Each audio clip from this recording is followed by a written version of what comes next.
한 가지 질문부터 드리겠습니다. 만약 여러분이 지금까지 믿어왔던 가장 중요한 진리가 사실은 거짓이라면 여러분의 삶은 어떻게 될까요? 고린도 교회 안에는 바로 이런 주장을 하는 사람들이 있었습니다. 죽은 자의 부활은 없다. 이렇게 말하는 사람들이 교회에 있었던 거죠. 그래서 바울은 지금까지 이들을 위해 가지고 소극적 변증도 하고 또 이제 적극적으로 변증도 펼쳤습니다. 그리고 이제 우리가 살펴볼 29절부터 34절에는 또 다른 각도로 접근을 합니다. 어떤 신학적 논리가 아니라 아주 현실적이고 구체적인 예를 들어서 설명을 하는데요. 부활이 없다면 지금 그 교회에서 일어나고 있는 이런 일들이 다 뭐고 우리가 당하는 고난은 도대체 뭐냐 이런 겁니다. 그러니까 바울의 세 번째 변증은 현실적 변증이에요. 우리가 이 본문을 차근차근 살펴보면서 단순한 교리가 아니라 우리의 삶을 완전히 바꾸어 놓는 부활, 가장 현실적인 능력임을 확인하는 시간을 가지면 좋겠습니다. 자, 이제 세 번째 변증이에요. 29절에 32절에 나오는데요. 현실적 변증입니다. 29절에서 32절까지는 두 가지 예를 가지고 변증을 하는데, 하나는 당시에 고린도 교회에서 죽은 사람을 위해 갖고 세례를 받는 그런 상황이 있었거든요. 거기에 대한 이유를 이야기합니다. 그럼 왜 죽은 자를 위해서 왜 세례 받냐 이거예요. 아니 죽은 자의 부활이 없다라고 하면서 세례 받는 건 그러면 무의미한 게 아니냐 이런 현실적인 이야기를 하는 거죠. 또 하나는 뭐냐면은 우리 삶 속에서 우리가 지금 마땅히 고난을 받고 있는데 왜 우리가 그럼 이걸 기꺼이 고난을 받고 있느냐. 이것은 결국 죽은 자들의 부활이 있다라는 것을 보여주는 거라고 이렇게 변증을 하는 겁니다. 이걸 이제 좀 더 자세하게 말씀드리면 바울이 지금까지 소극적으로도 변증했고 적극적으로 변증했고 사상적으로도 변증을 다 했어요. 그리고 이제 더 나아가지고 이제 우리의 실제 삶 가운데 봤을 때 아니 죽은 사람의 부활이 없다면 그거는 진짜 어리석은 거고 우리가 지금 이 행하는 모든 것들은 어리석은 거 아니냐 이런 얘기를 하는 거죠.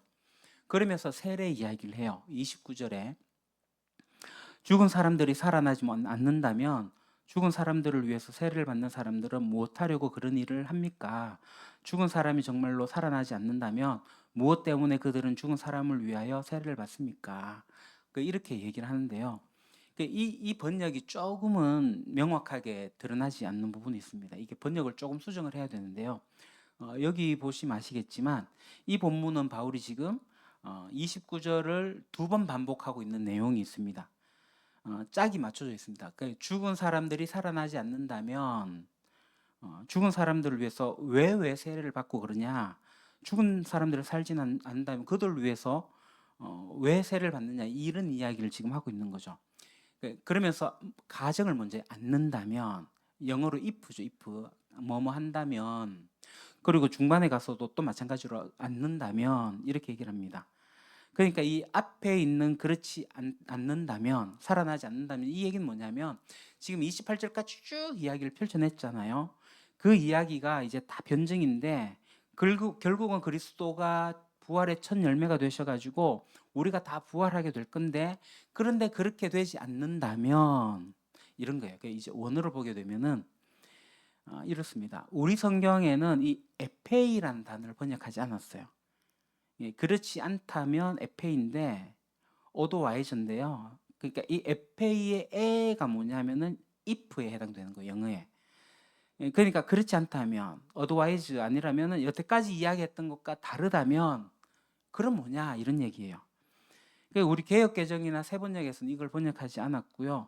다만 이제 공동 번역에서는 그렇지 않다면이 아니라 그런데 이렇게 공동 번역에서는 번역을 했고요. 최근에 이제 새 한글 성경에 보니까 그렇지 않다면 이렇게 이제 새 한글 성경에서는 번역을 온전하게 해놨습니다. 그러니까 이 얘기 뭐냐면은 실제로 사람이 죽었는데 그 사람들이 일어나지 않는다면 부활하지 않는다면 왜 당신들은 그 죽은 사람들 위해서 세례를 받느냐 이 얘기를 두 번 반복하고 있는 거죠. 그냥 우리가 그냥 읽으면 뭐 똑같은 얘기를 두 번 반복하냐 뭐 이렇게 생각할 수가 있는데 왜 두 번을 반복하느냐 그러니까 본질은 같지만 다른 각도를 가지고 바울이 지금 이야기하려고 하는 거거든요.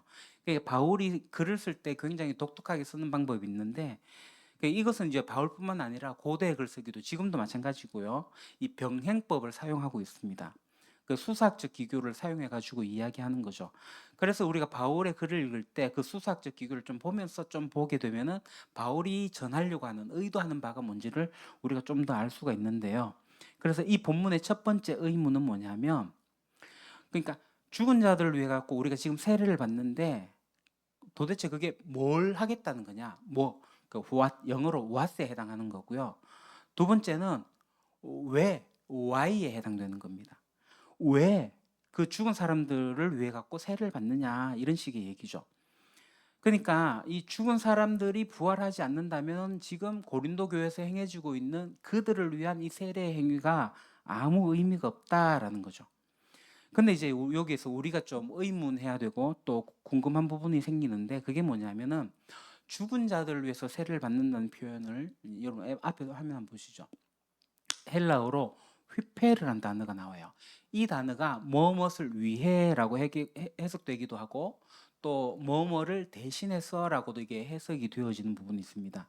이게 굉장히 미묘한 차이가 있긴 한데, 그래서 사람들이 그 대신해서 세례를 받느냐, 그 죽은 자들을 대신해서, 아니면 그 사람들 위해 가지고 내가 세례를 받느냐, 이게 뭐냐는 거예요, 세례. 그래서 여기에 대해서 우리가 간단히 한 3가지 정도로 어느 학자는 14가지를 가지고 펼쳐놨던데 간단하게 3가지 정도로 볼 수 있어요. 자, 첫째는 뭐냐면은 이거예요. 자, 죽었는데 비신자예요. 그 비신자들 위해 갖고 내가 대신, 그 대신에 내가 지금 세례를 받는 거예요. 여기서 이제 대신이라는 의미가 있는 거예요. 자, 예컨대 자, 우리 아버지가 믿지 않고 돌아가셨어요. 신자가 아닌 거예요. 근데 내가 믿었어요. 나는 신자예요. 근데 내가 신자인데 보니까 너무나도 중요한 진리예요. 근데 이미 아버지는 돌아가셨고, 그럼 어떻게 해야 돼요? 그 아버지를 내가 대신해서, 아버지를 대신해서 내가 세례를 받는다, 그런 겁니다. 근데 죽은 자를 위해서 대신해 갖고 세례를 받는다고 해 갖고 어떤 그런 상황이 나아지거나 변화가 없어요. 근데 바울의 신학이나 그 성경을 보거나 신약 성경에 봤을 때 이 내용을 받아들이기는 매우 어렵습니다. 그러니까 세례 받는다는 게 죽은 자를 대신해서 하게 될 때 그 세례 행위가 그를 향한 어떤 주술적 행위가 있는 게 아니거든요. 그러니까 비신자를 대신해서 세례 받는다는 것은 바울의 생각과는 달라요. 바울이 그걸 진짜 맞다라고 해갖고 쓴 글은 아닌 것 같고요. 물론 이제 바울은 거기에 대해서 동의하진 않지만 사람들이 그렇게 생각하면서 세례를 행하고 있기 때문에 죽은 자들이 다시 부활할 것을 생각하면서 내가 세례를 대신 받는 거, 당신들이 그래 하고 있으니까 바울이 그렇게 표현을 하고 있는 게 아닐까. 굉장히 논리적인 허점이 드러나는 부분이지만 이렇게 볼 수도 있을 것 같지만 이 주장은 굉장히 의미가 없어 보입니다. 그러니까 두 번째, 이 후페라는 단어를 진짜 무엇을 위해 가지고, 그런 대신이라는 뜻보다 위해서, 그러니까 자, 죽은 신자가 있어요. 죽었어요. 근데 나는 믿지 않아요. 그러니까 우리 아버지가 신자로 돌아가셨는데 그분은 신자니까 부활할 거예요. 근데 나는 나중에 이제 아버지가 너무 보고 싶은 거예요. 근데 난 신자가 아니기 때문에 그 아버지를 볼 수가 없어요. 근데 아버지를 볼 수 있는 유일한 길은 뭐예요? 내가 신자가 돼서 내가 죽은 자 가운데서 나도 부활하게 되면은 죽은 자 가운데서 부활하신 우리 아버지와 내가 부활해 갖고 만나게 된다. 그러니까 이거는 그 죽은 자를 만나기 위해서 대신 내가 세례를 받는 게 아니라 그 만나기 위해서 내가 세례를 받는 거죠. 이러한 가능성도 생각해 볼 수 있다는 겁니다. 사실 이것도 표현이 좀 그렇습니다.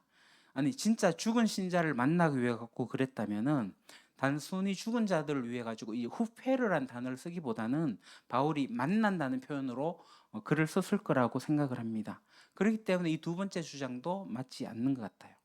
그리고 내가 이제 세례를 받는데 진짜 내가 예수님을 주로 고백하고 또 하나님 나라에 내가 동참하는 길에 그 선택해 가는데 그 진리를 찾아가는 거지, 그 단순히 죽은 사람을 만나기 위해 가지고 내가 세례를 받는다? 그러니까 이 세례를 받는 동기 자체가 적절하지 않는 거죠.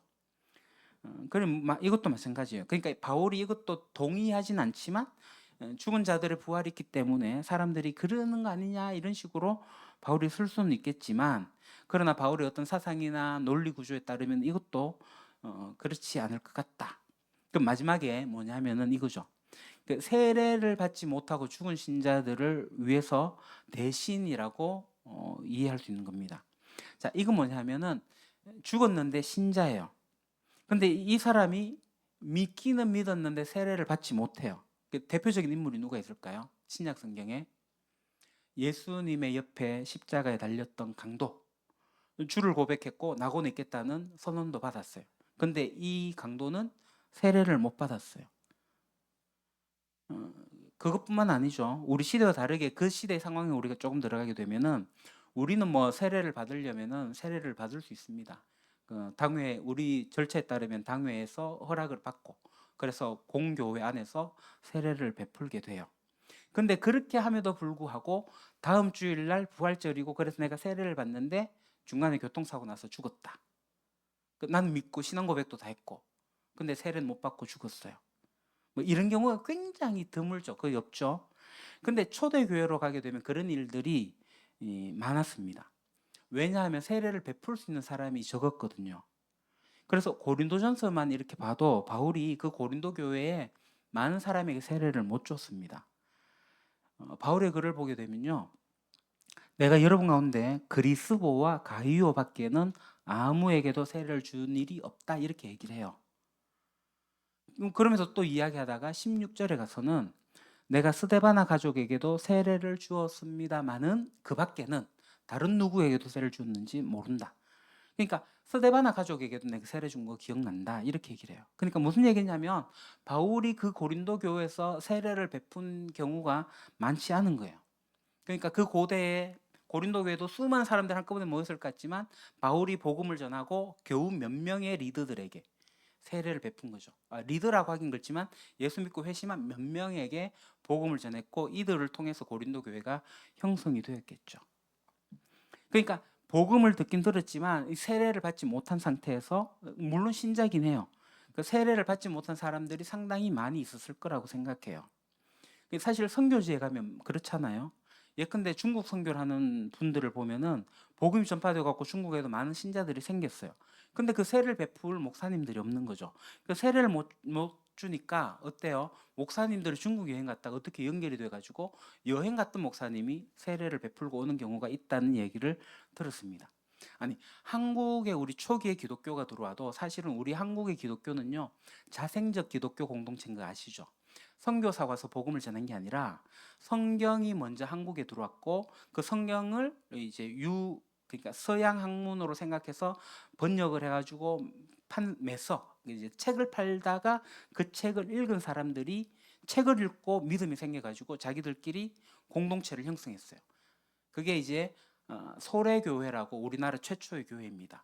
그렇게 우리나라의 자생적 기독교 공동체가 생기고 나서 1884년, 85년에 아펜젤로와 언더우드가 한국에 선교사로 들어오고 그 선교사가 들어왔던 소식을 듣고 그 함경도에서 황해도에서 사람들이 진짜 십자가를 등에 메고 왜냐하면 성경에 십자가 메고 주를 따르라 했으니까 십자가를 메고 한양까지 온 거예요. 서울까지 와가지고 선교사를 찾아가지고 우리에게 세례를 주십시오. 이 선교사는 복음을 전하지도 않는데 왜 한국 사람들은 십자가 메고 갖고 세례를 달라고 하니까 되게 의아해 하잖아요. 근데 이미 그들은 믿음을 가졌고 세례를 자기들이 세례를 줄 수 없으니까 선교사가 왔다는 소식을 듣고 그 멀리 진짜 십자가 메고 와가지고 세례를 받았던 게 우리 한국 기독교의 역사입니다. 그러니까 믿긴 믿지만 세례를 받지 못하는 거죠. 세례를 줄 만한 사람이 없는 거예요. 그러니까 그러한 상황에 있기 때문에 바울이 그것을 염두에 두고 그러니까 이 신자들이 믿긴 믿었지만 세례를 못 받고 죽었기 때문에 그것을 대신해 가지고 세례를 베푼다. 그런 이야기를 하는 거죠. 그래서 이 세례라는 것은 결국 우리가 지난번에 얘기했던 것처럼 그리스도와 함께 죽고 그리스도와 함께 사는 것을 보여주는 굉장히 전형적인 그림이거든요. 그래서 이 세례에 동참함으로써 또 우리가 성찬에 참여함으로써 죽은 자의 부활을 소망하면서 기다린다 이런 일을 행하지 않았겠는가? 그럼 바울이 왜 그러면 이 세례 죽은 사람을 위해서 죽은 사람을 대신해서 세례 받느냐? 그러니까 그것은 결국은 죽은 사람들이 다시 부활하니까. 근데 사실은 그러한 행위를 굳이 교회에서 할 필요가 없다. 근데 현재 그런 일들이 일어나고 있는 일이 뭐냐 하면은 결국 그리스도에 속한 모든 사람들은 그리스도의 재림 때 다 부활할 거다 라는 주장을 하게 되는 거예요. 자, 그리스도가 부활할 때에 재림할 때 우리가 부활한다라는 이야기에 마드에 이제 궁금증을 남기신 분이 계십니다.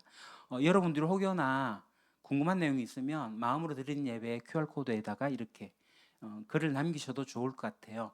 그 익명성이 보장되는 곳이지 않습니까? 그냥 글을 쭉 남겨가지고 그럼 제가 토요일에 주로 보게 되는데 나중에 이 설교에 제가 녹여가지고 함께 말씀드리겠습니다.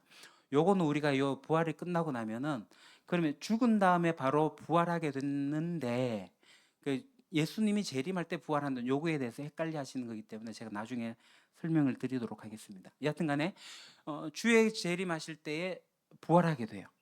그렇게 이야기를 하고 있습니다. 자, 두 번째 예를 또 이야기를 하는데요. 30절, 31절에 그리고 또 우리는 뭐 때문에 시시각각으로 위협을 무릅쓰고 있습니까? 형제자매 여러분, 나는 감히 단언합니다. 나는 날마다 죽습니다. 이것은 우리 주 예수 그리스도께서 여러분에게 하신 그 일로 내가 여러분을 자랑스럽게 여기는 것만큼이나 확실한 것입니다. 바울은 나는 날마다 죽습니다. 이렇게 이야기할 만큼 굉장히 위험에 노출된 삶을 살았어요. 나는 날마다 죽는 마음으로 살았다. 근데 진짜 한번 생각해 보자.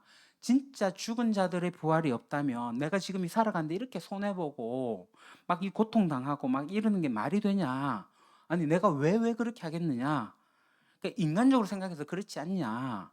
그러면서 30절에 얘기하는 거예요. 무엇 때문에 우리가 시시각각으로 위험을 무릅쓰고 살아가냐? 자, 이건 거꾸로 잘 생각해 보면 아주 중요한 힌트를 얻을 수가 있죠. 그러니까 초대교회 신자들은요, 고난과 핍박 속에서도 예수님을 주라고 부인하지 않았습니다. 그리고 순교의 자리에 기꺼이 나아갔어요. 그것은 우리 영화로도 많이 보고 책으로도 많이 읽었습니다. 그럼 이 초대교회 신자들이 왜 이 고난을 사사했느냐? 뭐 젊어서 고난을 사사한다는 얘기도 있지만 그건 아니잖아요. 그러니까 지금 바울이 얘기하는 것처럼 초대교회 신자들은 부활을 정말로 믿었기 때문에 그랬거든요. 그리고 부활을 본 증언들을 통해 그걸 직접 확인했기 때문에 그래요. 그러니까 그들도 이 땅의 삶이 굉장히 소중해요. 중요해요. 그러나 이 땅에 결국 도래할 하나님 나라, 이 세상과 다른 또 다른 세상, 그게 연결되어 있기 때문에 그게 너무나도 확고하기 때문에 그 날을 기다리며 지금 이 고통을 견디며 살아가는 거죠. 그러니까 핍박이 오고 고난이 오더라도 그 마치 십자가에 달리는 것과 같은 무서운 일이 앞에 닥쳐도 결코 주를 부인하지 않는 거죠. 초대교회 그랬습니다. 그러면 오늘날 우리 한국, 우리 시대 교회는 왜 이렇게 연약할까요? 조그만 거 하나도 양보 못하고 세상 사람들이 그냥 갖고 있는 그 욕심 그대로 크리스찬들도 똑같이 갖고 살아가고 그래요. 왜 그럴까요? 그는 저는 여러 가지 이유가 있겠지만 진짜 중요한 복음을 몰라서 그런 게 아닌가 생각합니다. 이 복음은 온 세상이 바뀌는, 그러니까 완전히 새로운 세상이 열리는 하나님 나라가 완성되는 그 길을 그들은 보고 들었고 확신을 했어요. 예수님의 가르침에 이런 게 있습니다. 아실 거예요. 땅을 봤는데 땅 속에 보물이 있는 거예요. 보화가 있는 거예요. 와, 그러면 어떻게 해요? 자기가 있는 거 없는 거 다 가지고 다 팔아가지고 그 땅을 사는 거예요. 왜요? 엄청나니까. 그 초대교회 신자들은 그거 본 거예요. 집 팔고 땅 팔고 냉장고 팔아라는 천국은 마치 가사처럼.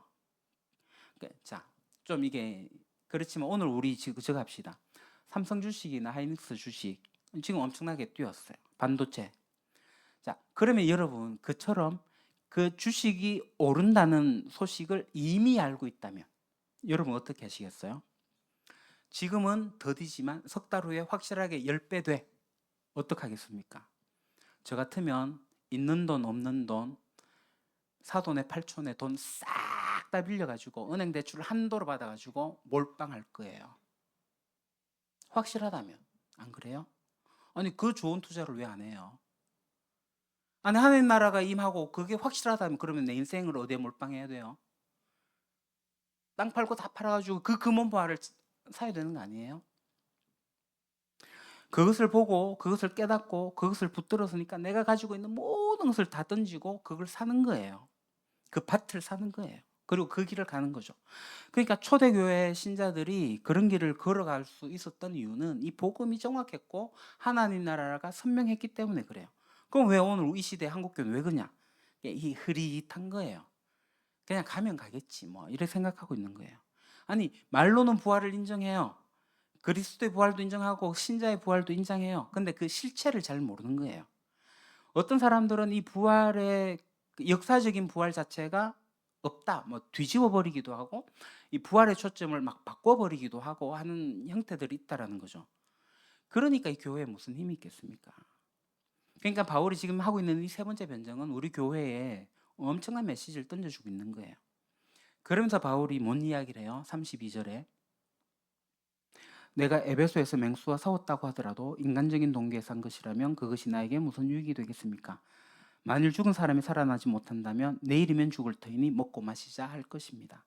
이 얘기는 바울이 그때 당시에 산 사람들의 라이프 스타일을 쫓아가지 않았다는 거예요.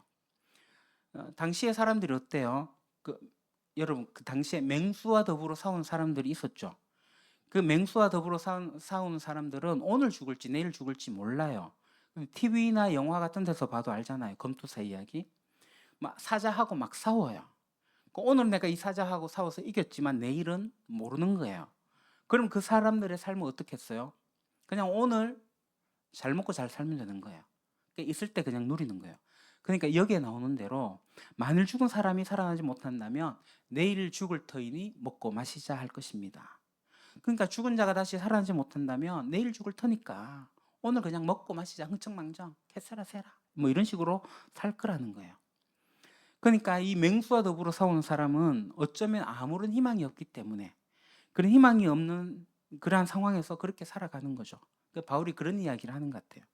어떻게 보면 바울이 지금 다른 사람들과 부딪히면서 싸우는 것을 이게 좀 엇비껴가면서 이야기를 하고 있는 것 같습니다. 그러니까 에베소에서 맹수와 싸웠다. 그러니까 그러니까 바울이 진짜 맹수와 싸웠다라고 이야기도 하지만 사실은 에베소의 이야기를 우리 사도행전에서 쭉 읽어보면요. 굉장히 많이 힘들었거든요. 사람들이 정말 맹수처럼 덤벼들었거든요. 그러니까 이 세상 사람들이 맹수하고 싸우는 것과 다르게 나는 진정한 소망이 있기 때문에 그러한 어떤 공격에 있어도 어려움을 당하고 또 핍박을 당해도 나는 바른 길, 제대로 길을 가고 있다 이 얘기를 하는 거죠. 그러니까 초대교회 신자들이 그들의 삶을 살 때 굉장히 분명하고 명확하게 그리스도의 길, 또 신자의 길을 걸어간 그 모습을 지금 바울이 이야기하면서 그러면 도대체 왜 그럼 그 사람들이 그렇게 사냐? 그것은 죽은 자의 부활이 있다라는 겁니다. 거꾸로 뒤집으면은 그럼 오늘 왜 우리 초대교회 신자들처럼 못 사냐? 이 부활의 복음이 명확하지 않고 정확하지가 않는 거예요. 실체를 모르는 거예요. 성경이 말하고 있는 하나님 나라의 복음을 선명하게 알지 못하니까 그냥 살아가는 것 같아요. 자꾸 교회가 복음에 천착해야 되는데 복음 말고 자꾸 어떤 세상적인 방법들을 가지고 이야기하고 딴 걸 자꾸 이벤트를 하고 하는 거는 바르지 않는 것 같습니다. 그러니까 바울이 이거예요. 로마서를 쓰면서 로마에 편지를 보내는데 바울이 로마에 편지 보면서 뭐라고 하냐 하면은 내가 로마에 가서 복음을 전하고 싶다 그래요. 그러니까 로마 교회는 당시에 로마 제국의 가장 큰 도시가 로마고 메인이잖아요, 메인. 그리고 그 사람들이 이미 복음을 들어서 알고 있어요. 오순절 성령 강림 후에 강림 때에 로마 사람들이 와서 복음을 듣고 로마의 교회가 세워졌거든요. 근데 바울이 그 로마 교회 가서 복음을 이미 들은 그 교회에 내가 복음을 전하고 싶다 그래요. 자, 그럼 이런 거하고 비슷해요. 이제 우리 뭐 강남에 유명한 교회들 있잖아요. 뭐 여의도 뭐 그런데 서울 뭐 사랑 뭐 어쩌고 명성 어쩌고 그런 교회에 이제 목사가 제가 경주에 작은 교회 목사가 편지를 보내갖고 내가 당신 교회에 복음을 전하고 싶습니다. 그럼 그 교회가 뭐라고 할까요? 아니 우리 교회 다 복음 많은데 뭐 왜 우리 교회 복음 와서 전하려고 그래? 이렇게 생각하지 않겠습니까? 로마서를 한번 읽어보면 그런 뉘앙스가 있습니다. 바울이 로마에 편지를 보내면서 내가 로마에 복음을 전하고 싶다 그래요. 그렇게 이제 해가면서 복음을 쭉 설명을 해요. 그래서 15장 이렇게 16장까지 15장에 다가가지고 이렇게 얘기를 합니다. 복음을 다 설명해 놓고 너희가 이 복음을 잘 알고 있지만 내가 복음에 대해서 간단히 썼다. 간단히 썼다는 게 로마서 15장이에요. 근데 우리 사실 로마서가 16장까지 있는데 그 다 모르죠, 우리도. 그러니까 우리 교회가 사실은 진정으로 복음을 제대로 알고 있는가? 로마서는 굉장히 중요한 책이고 로마서에 필적한 것이 갈라디아서예요. 그리고 에베소서에 대한 내용이고요. 그래서 우리가 작년인가요? 갈라디아서를 공부하다가 멈췄는데 복음의 진리가 그 가운데 있다라는 거죠. 복음의 기쁨이 있습니다. 근데 우리는 지금까지 들어왔던 아주 기초적인 복음은 있어요. 예를 들어서 CC의 사형리, 뭐 전도 폭발 훈련의 전도. 그 정도로 우리는 복음을 다 안다라고 생각하는데 이거 착각입니다.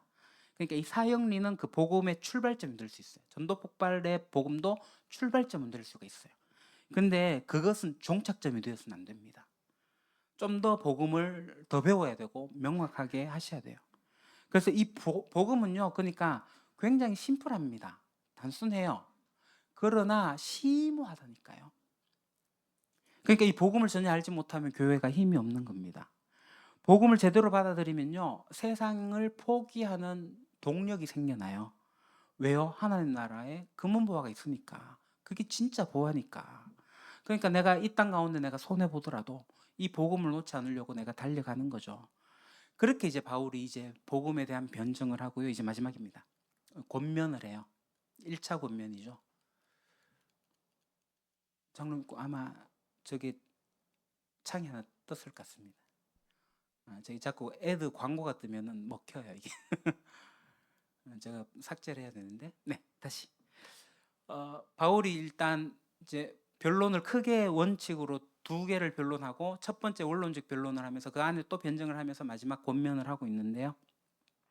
지금까지 원론적이고 이론적인 변론을 했습니다. 사상적이고 현실적인 변증까지 다 끝났어요. 그러면서 이제 33절 34절에 이렇게 얘기를 합니다. 속지 마십시오. 나쁜 동무가 좋은 습성을 망칩니다. 그렇게 이렇게 두 가지를 제시해요. 소극적으로 속지 마라. 그리고 적극적으로 똑바로 정신 차리라. 죄 짓지 마라. 이런 이야기를 합니다. 그러니까 부활을 온전히 깨닫게 되면은 이 악한 나쁜 동무로부터 속는 일들을 피할 수가 있게 되는 거죠.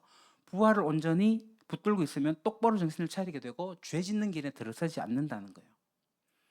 그러니까 우리는 이 부활의 복음을 선명하게 알아야지 속지도 않을 수도 있고 죄 짓는 길에 나가지도 않는 거예요. 정신을 똑바로 차릴 수가 있는 거예요. 근데 이게 흐릿해지면은 이런 일에 쉽게 빠진다는 겁니다. 세상에 싹 빠지기도 하고 정신을 놓치게 되면은 악한 일에, 죄를 짓는 일에 하게 된다고요. 이 죄 짓는 일에 대해서는 제가 따로 이야기하지 않겠습니다.